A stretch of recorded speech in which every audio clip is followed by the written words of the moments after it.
أصبح ناقوس الخطر يدق بقوة داخل أسوار نادي برشلونة بسبب الارتفاع المتزايد في قيمة مجموع أجور اللاعبين، وهو ما يجبر المسؤولين على ضرورة البحث عن حلول ناجعة في أسرع وقت ممكن. وراسلنا أشرف بن عياد يسلط الضوء على الموضوع في هذا التقرير.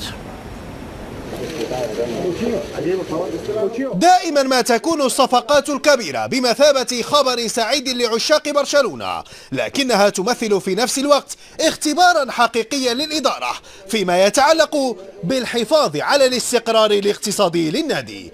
البارسا يواجه منذ مدة طويلة تحديات صعبة بهذا الخصوص، ولعل الأجور المرتفعة للنجوم تعتبر إلى حد كبير عقبة جادة يحاول المسؤولون التعامل معها بحذر كبير. فقبل قدوم كوتينيو كانت الحصة المخصصة للرواتب محددة في 84% من قيمة المداخيل، وهو ما يعني تجاوزا واضحا لسقف يسمح على الأكثر ب70%. Evidentemente que es un tema preocupante porque واضح أنه موضوع مقلق. برشلونة قد يتعرض لعقوبات أوروبية تمنعه من أي تعاقدات جديدة، لهذا يحاول الإسراع في بيع اللاعبين كأردا، رافينيا، ديلوفيو، فيدال، لأنه مطالب نوعا ما بتعويض الأموال التي كلفته إياها صفقة كوتينيو.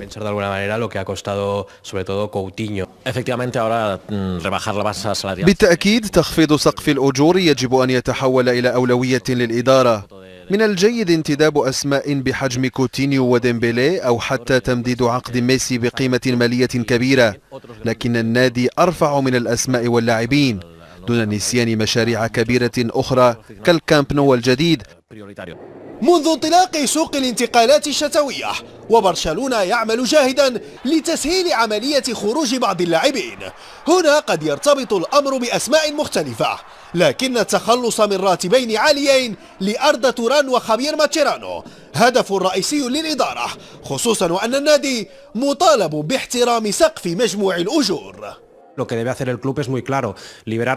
ما يجب على النادي فعله هو تسريح لاعبين براتب عال كأردا توران، وهذا الشغل الشاغل حاليا لأنه يعتبر من بين اللاعبين الستة أو السبعة الأوائل من حيث ارتفاع الأجور، وبعدها يتوجب البحث عن مداخيل إضافية لتعويض المبالغ المستثمرة في الرواتب.